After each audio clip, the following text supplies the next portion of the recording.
سلام كميتون سيكو برا سمعتنا زهر ميني ميديايو أرست زيناتات بمقدام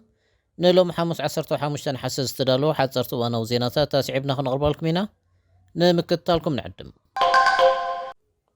شودن أو دنمارك وحلو في أمانة بوليتيكينيا راسموس بالودان قبل على حد محبر سب شودن نعبي بملا عالم بمفتسامن كمون نحدو الكسب بحبر قربته ويهاجراوي وعلي طور الشو بمكوشاش كم تخسب ብዙሓት ስደተኛታት ብወለንቶኦም ካብ ሽወደን ክወፁ ምግባር ንመንግስትን ዴሞክራሲያውያንን ሽወደን ቀንዲ ዕላምኦም ኮይኑ ምጽንሑ እንተኾነ ግና ንስደተኛታት ካብ ሽወደን ንኽወፁ ዝያዳ ገንዘብ ከይከፍሉ መጠንቀቕታ ምቕራቡ ኣብ ዘቐውዒ መሃንድሳትን ነርስታትን ንምዃን ናብ ዩኒቨርሲቲ ካብ ዝኣትዉ ተምሃሮ ቁፅሪ ናይቶም ፕሮግራማት ሞያዊ ዲግሪ ዝወስዱ ተምሃሮ ወሰኽ ከም ዘርአየ ከምኡውን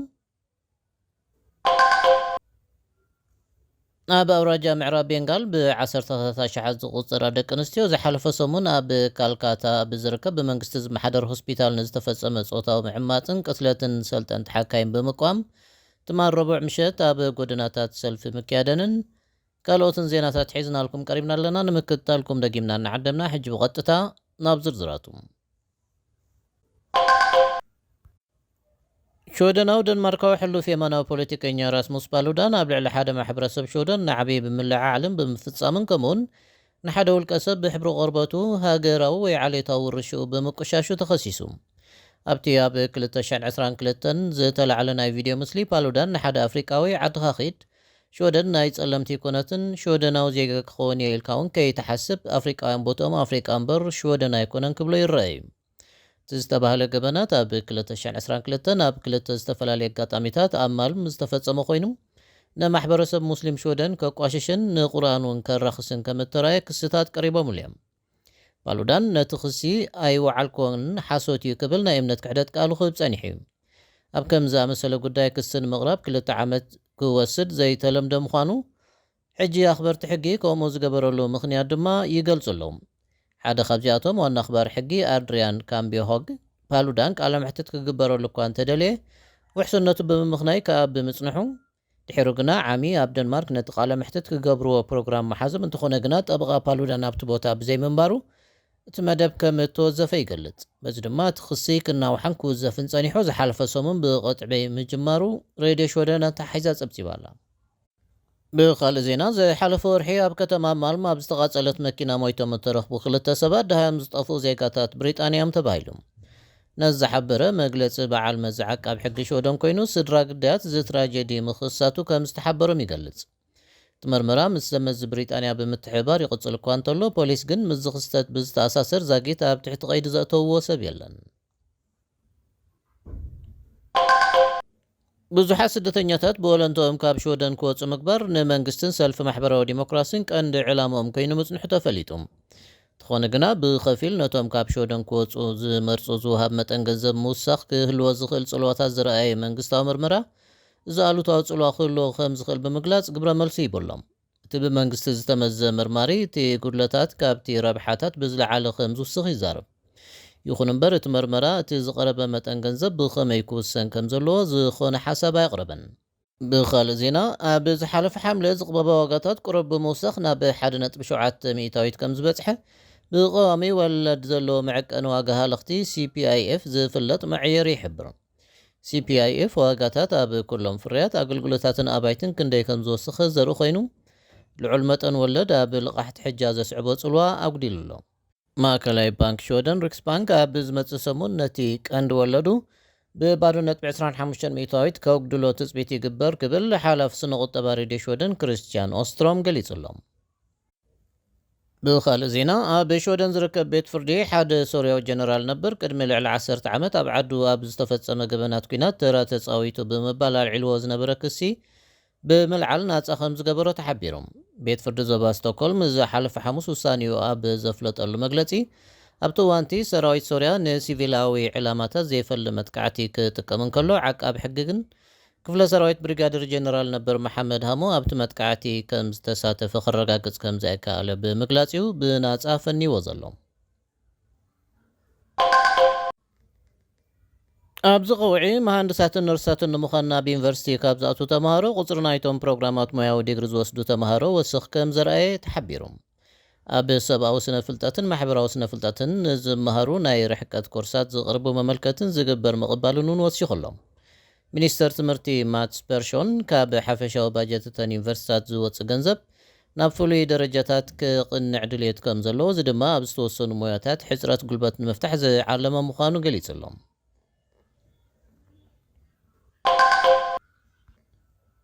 ንዝመጽእ 31 ናሓሰ ዝካየድ መርዓ ልዕልቲ ማርታ ሉዊስን ዱረክ ቮሬትን ዝሓለፈ ሰሙን ብዝተፈነወ ዜና ጽላሎት ከም እተነብረሉ ይግለጽ ኣሎ። ልዕልቲ ወራሲት ዓራት ተማሪት ቅድሚ ምስ ልኡል ወራሲ ዓራት ሃኮን ምርኻባ ኣቐዲሙ ብዝፈጸሞ ዝምድና ዝተረኽበ ውላዱ ኣብዚ ዝሓለፈ ቀዳመ ሰንበት ብጎነፅን ዕንወትን ምኽሳሱ ኣብቲ ስድራ ቤት ቅልውላው ኣስዒብሎ። እቲ መንእሰይ ክሳብ ሕጂ ንሕቶ ፖሊስ ኣይቀረበን። እንተኾነ ግን ወዲ 27 ዓመት ማሪስ ቦርግ ሆይቢ ብመንገዲ ፈነወ መንግስቲ ኤንኣርኬ ትማን ረቡዕ ድሕሪ ቀትሪ መግለፂ ውፅኢሎም። ኣብቲ መግለፂኡ ንሓንቲ ኣፍቃሪቱ ምዃና ዝገለጻ መንእሰይ ከም ዘጥቅዓን ኣብቲ ኣብ ሃብታም ኣውራጃ ፍሮግነር ኦስሎ ዝርከብ ኣፓርትማ ንግሆ 4 ናሓሰ ቤታ ምቅጻሉን ተኣሚነሎም። እቲ ጎነፅ ዝመልኦ ፍጻመ ኣብ ትሕቲ ኣልኮላዊ መስተን ዕፀ ፋርስ ኮኬይን ኮይኑ ምፍጻሙን ወሲኹ ገሊጹሎም። ጠበቐው ኦስቴን ብራትሊን ናብ ኤንኣርኬ ኣብ ዝለኣኹ መልእኽቲ ብገበናዊ ክሲ ገበነኛ ምዃኑ ብወግዒ ገለጸን፣ ምክንያቱ ብፖሊስ ሕቶታት ኣይተገብረሉን ብምባል። ብኻልእ ዜና ሚኒስተር ጉዳያት ወፃኢ ኖርዌይ ኤስፔን ፓርቲ ኢዴ ኣብዚ ሰሙን እዚ ንኖርዌጅያን ብሮድካስቲንግ ሰርቪስ ኣብ ዝሃቦ መግለፂ ኣብ ጉራዊ መገባእያ ገበን ኣይሲሲ ኣንጻር መንግስቲ እስራኤልን መራሕቲ ፍልስጤምን ሓማስን ዝቐርብ ጉዳይ ክሕዝ ይኽእል እዩ ዝብል ርእይቶ ኖርዌይ ኣስሚሩሉ ኣሎ። ካልኦት ሓያሎ ሃገራት እስራኤል ኣባል ናይቲ ቤት ፍርዲ ስለ ዘይኮነት ኣይሲሲ ኣብ ልዕሊ ሰበስልጣን መንግስቲ እስራኤል ናይ ማእሰርቲ ትእዛዝ ክሰድድ ተኽእሎ የብሉን ክብላየን ዝገልጻ። ኖርዌይ ናይቲ ቤት ፍርዲ ጉዳይ ፍርዳዊ ገምጋብ መሃቢ ባህሊት እያ። ሓደ ዓቃቢ ሕጊ ኣይሲሲ ኣብ ወርሒ ግንቦት ክልቲኦም ቀዳማይ ሚኒስተር እስራኤል ቤንያሚን ናተንያሁን ሚኒስተር ምክልኻል ዮአን ጋቫላትን ኣብ ቐዛ ብዝተፈጸመ ገበናዊ ግሰት ተሓተቱ ክኾኑ ከም ዘለዎም ገሊጹ ነይሩ። እቲ ዓቃቢ ሕጊ ኣብ ዝሓለፈ ወርሒ ኣብ ኢራን ዝተቐትለ እስማዒል ሃኒየ ሓዊሱ 3 መራሕቲ ሓማስ ናይ ማእሰርቲ ትእዛዝ ክወሃቦምን ሓቲቱሎም። ኣይሲሲ ናይ ማእሰርቲ ትእዛዝ እንተዳውፅዩ እቶም ሰባት ካብተን ኣባል እቲ ቤት ፍርዲ ዝኾነ 24 ሃገራት እንተላይ ናብ ኖርዌይ እንተበፂሖም ክእሰሩ ክኽእሉ እዮም። ኣይደ ሕጂ እውን እቲ ኣጋጣሚ እንተተላዒሉ ኖርዌይ ትእዛዝ ማእሰርቲ ኣይሲሲ ክትፍጽም ቁኑዕ ኢሉ ከም ዝኣምን ገሊጹ ኣሎ። ኖርዌይ ንመንግስቲ ፍልስጤም ኣፍልጦ ብምሃባን እስራኤል ኣብ ልዕሊ ቐዛ ትፍጽሞ ቐጻሊ መጥቃዕቲ ብምንቃፋን ተቆጥዐት እስራኤል ኖርዌይ ናብ ኣይሲሲ ዝፀሓፈቶ ደብዳቤ ንዝምድነን ናይ መወዳእታ መብታኽ ከመልክት ይኽእል እዩ ተባሂሉ ኣሎ። ሰመዚ እስራኤል ንኖርዌይ ጸረ ሴማዊት ብምባልን ዲፕሎማስያዊ ደረጃ ናይቶም ኣብቲ ንነዊሕ እዋን ብእስራኤል ተታሒዙ ዝጸንሐ ምዕራባዊ ገማግም ፍልስጤም ዓስኪሮም ዝነበሩ ወከልቲ ኖርዌይ ብምስራዝን ምላሽ መሃቦም ዝፍለጥ እዩ። ምስ ሃርሜኒ ሚድያ ከም ዘለኹም ክቡራት ሰማዕትና ኣብ መወዳእታ ኣብ ኣውራጃ ምዕራብ ቤንጋል ብዓሰርተታት ኣሽሓት ዝቑፀራ ደቂ ኣንስትዮ ዝሓለፈ ሰሙን ኣብ ካልካታ ዝርከብ ብመንግስቲ ዝመሓደር ሆስፒታል ንዝተፈጸመ ፆታዊ ምዕማፅን ቅስለትን ሰልጠንቲ ሓካይን ብምቋም ትማን ረቡዕ ምሸት ኣብ ጎደናታት ሰልፊ ካይደን። እቲ ነዛ ምሸት ንበለጸላ ዝተባሃለ ሰልፊ ዝሓለፈ ዓርቢ ኣብ ኮሌጅ ሕክምና ኣርጂ ካር ንዝተፈጸመ ኣርሜናዊ ቅስለት ጓል 31 ዓመት መንእስ ኣመልኪቱ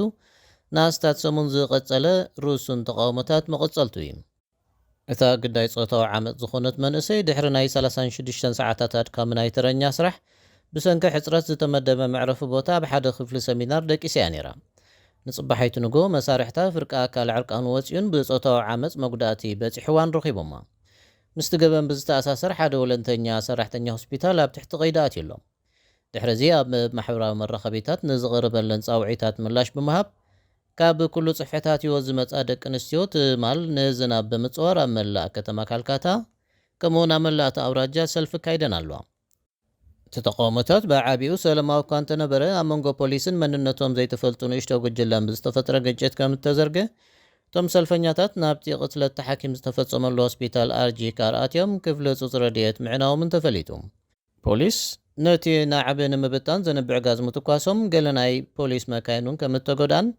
እቲ ሰልፊ ተቃውሞ ኸኣ ኣብ ከምኒ ደሊ ሃይደራባድ ሙምባይን ፑነን ዝኣመሰላ ካልኦት ከተማታት ቀፂሉ ምህላውን ቢቢሲ ኣተሓሒዛ ጸብጺባ ኣላ።